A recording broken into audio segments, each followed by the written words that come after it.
health, knowledge, and encouragement. You're listening to the Fabcast with Ryan Fabella. Hey guys, welcome back. Got an episode for you guys today about financial do's and don'ts. Things I wish I knew. Mainly I would say around the age of 18 when I first started out my major business, I guess you could say my manufacturing business. Things I wish I knew back then, which I definitely would love to pass this information down to anyone at the younger age, anyone even in their mid-20s, it could be even the 30s. It really doesn't matter what age. It's just some things I want to pass on to you guys as far as just knowledge on things I wish I knew back then. I would start with number one would be credit. Credit was something that was introduced to me my first year of college at Cal State San Marcos. It was Wells Fargo. If Wells Fargo is listening right now, I just want to let you know, I really dislike you guys. For multiple reasons. That's definitely going to be in a different episode, but talk about a horrible company. When I first opened up my account, they gave me all these promises, and they said, oh, this card's going to give you financial freedom, it's going to do this, it's going to do that, and obviously did not do that at all. It did the complete opposite. And they give you this little hint of advice, which never get advice from a banker that's trying to sell you a credit card. They said, hey, as long as you pay the minimum, you're good. And after the first, I would say, year or two, I'm like, why is my card not going down? You know, I pretty much maxed it out at the beginning stages. Oh, I got a credit card. You know, as long as I'm paying the minimum, I should be good. And they don't ever really teach you. And we didn't learn about this in high school nor college at all, which obviously they don't teach you anything about finances or anything about money, which I think is hilarious, to be honest. But they don't teach you about credit. They don't teach you about how to run credit. They don't teach you how to manage it. And so understanding a credit card before you get it is going to be the number one thing to do. Don't just get a credit card to get a credit card. There's one thing is I would definitely make sure you have a steady stream of income that's overcoming all of your expenses as far as your living expenses. Doesn't matter if you're living at home or you have your own place, but make sure your finances are perfect and you're making sure you're making a lot more money than you're spending. One method my good friend Andre always told me was to stay under 20%. If you keep it on 10%, that's even better. And as soon as you pay for something, you pay it back with your debit card, and you just keep it at 10%, even less than that. Just show them that you're keeping it active, but you're never going over the threshold over 20%. So for the future, I don't have any more credit cards. I've completely ditched all of them. But in the future, when I do get them, when I think it's right after we completely pay off all of our debt this year, I'll definitely ponder the idea. Knowing what I now know, that is something that was just so crucial that was not taught to me at all. Make sure you have a steady stream of income. Make sure you stay under 20%. If you can do under 10%, preferable. So if you have $1,000 credit card, keep it under $200 or $100. And when you make a gas payment, let's say it's $30 on a credit card, just pay that thing back. Use it as a debit card and use it in that type of philosophy. So that was a number big one. For number two would be do your passion, but also have a side hustle. And this can be interswapped both ways. When I first had my manufacturing business, even before that, clothing brand, I didn't have a high overhead, but we just kind of spent money, but we didn't know what the hell we were doing. When we first had the Lux Goods trade show event, we had no steady stream of income that we thought we were just going to make all this money in the world at this event. We had 2,000 people attend. We're like, oh, we're going to kill it off of sales and stuff like that, but we didn't count how much we were actually going to lose or at least spend into the business to recoup that. And we lost definitely money. I actually had to ask my brother Kevin, which if you're listening to this, thank you so much for that, for having him back. And that was a loss, but definitely have learned so much from that. So for our manufacturing business, every dollar that we got in, put back into the business, and that's how I grew it to over, $500,000 a year, which to me is insane to think about running to a company upwards of that much amount of money. But the thing I wish I knew when I had that was to have a steady stream of income. I worked from, the second I woke up, the second I went to sleep, and even stayed up till 2-3 o'clock in the morning talking to manufacturers over in Pakistan, developing relationships with them, making sure orders. I was doing everything that I possibly could to expand the business. But knowing what I now know, I could have definitely worked smarter. I could have worked harder in different ways. So if I would have gone back in that time, I would have had a regular 9 to 5 job, or maybe something earlier, and then worked on my business from 5 until 12, 1 o'clock. If I would have done it that way, I think we would have streamlined a little bit slower, but my financial takeaway could have, I wouldn't have lost as much. And this is the perspective of when I became an entrepreneur. I was like, I don't need a job. I don't ever need a job ever again. So I left all that behind, not knowing how important it was for my finances to have a steady stream of income, to make sure I wasn't going into debt, making sure I had something at least as my backbone financially, and making sure money was coming in frequently. In the beginning stages, we were making all this money. We didn't expect anything. And then we started getting into, suing people. I had one person that promised me the world. We'll never say any names, but you know who you are. You're out there. This guy said, hey, I'm going to do all this manufacturing for you. I'm going to help you out. I have all these connections, all good. At the time, he was a very close friend of mine. I said, hey, this guy, probably can save a lot. We can make a lot more money. Perfect. Sooner or later, I had to sue him for $12,000. A whole bigger ordeal, but that set us back, financially at that time.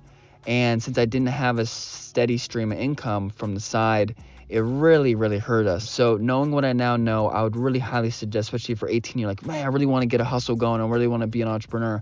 I would say, hey, do something that you semi-enjoy, whatever you can find, that pays you a good amount. I really don't believe a 9 to 5 job, as far as like a McDonald's, is really going to be as much beneficial, because there's so many more jobs out there, especially nowadays, that can make you a lot more and give you a little bit more freedom. So I think you just have to find a little hustle on that, and there's definitely a million different business models that you could do that are side hustles, as far as graphic design, web development, etc., etc. But have that, and then also do your business. And then once your business is making more money than you're now making, then you can transfer, hey, I just need to work from 9 to 3 and now work from 3 to whatever time, and then vice versa. So until your business is fully paying you more what you're making now, and hopefully even more than that. And that's when you can really make a good transition. I really just jumped into the middle of the pond, and still I don't regret that at all. But knowing what I now know, I would definitely pass it on to my children. I'll pass it on to friends, or whatever it is. To not go through what I had to go through is definitely very, very, very difficult. It has definitely made me stronger, but I definitely would have done things just a slightly different way. Another one would be, like I said in the beginning, just the passion.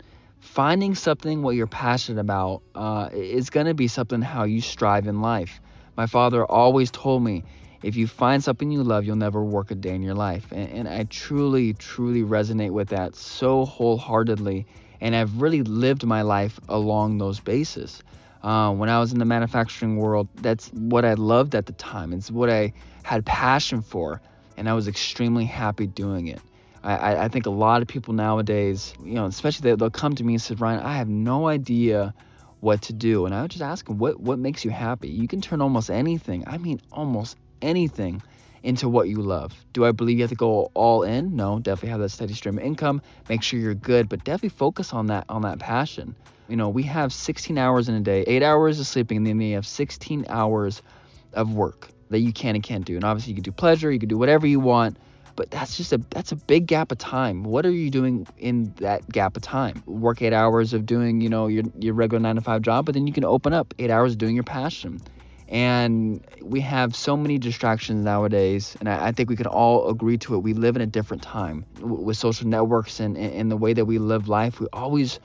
We want to impress people that we don't care about, and we just continually just do this over and over and over, but we're not setting aside the time that we need to focus on what we truly want in life. And what do you truly want? I think that's an individual question that you have to ask yourself and answer yourself.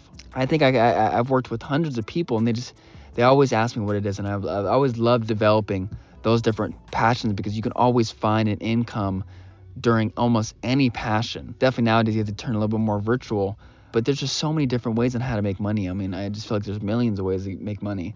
You just have to find out what truly makes you happy and just really go 100% in and follow your passions on that end. So that's what my advice is on the financial end. And again, I'm not no financial guru, but I've definitely been through a lot from the personal side of things and definitely from the business side of things. Running a business upwards to $500,000-$600,000 a year was extremely difficult to run. So when I run my personal finances, it's kind of second to none. I'm dealing with a lot smaller numbers than running something like that where we're doing $40,000-$50,000 a month, and it's just a lot to maintain. But knowing your margins and knowing what money is actually coming in as far as profit, and knowing what you have to pay is definitely very key. So like some things that have really helped me out on the monthly standpoint for a personal side is really writing down every single bill that you have, every single bill. And I was actually helping my mother-in-law with this other day, and she has a majority of her bills in the first of the month. Like really almost all of her bills are on the first of the month.